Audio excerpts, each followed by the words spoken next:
Bu şehri cebime koydum, sadakam olsun dağıta dağıta. Aşkımı, sevgimi sana bıraktım, güzel olan ne varsa yakıp yıksan da. Kırılan kalbim olsa da seni de sana bıraktım, gidiyorum işte.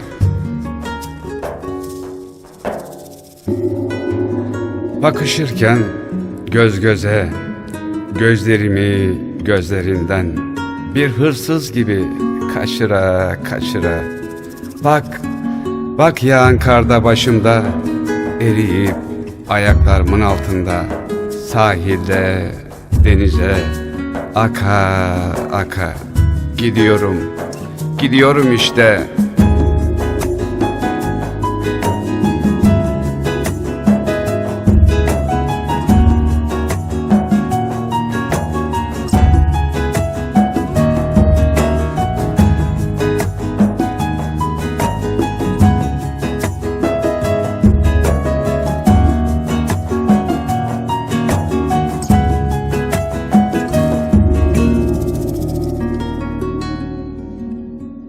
Bu şehri cebime koydum, seni de beraberinde. Dağıttım sadaka diye ne varsa. Bir sen varsın avuçlarımın arasında. Cebimde avuçlarımı da sıka sıka. İşte oldu, muradın buysa. Adım olsa da gidiyorum işte. Sonbaharda ağaran saçların misali, dalında kuru yaprak misali. Rüzgara kapıla, karanlık sokaklarda başımı duvarlara vura. Gidiyorum işte.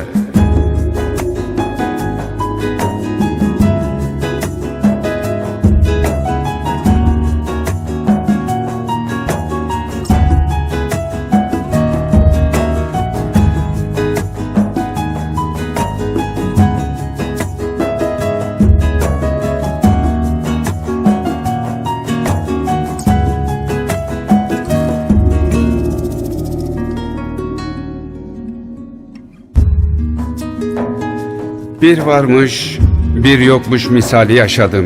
Saçlarımda akları tek tek sayardım. Vefasızın aşkına çocuk misali nasıl da inandım. Sadaka diye ben kimleri, neleri harcadım.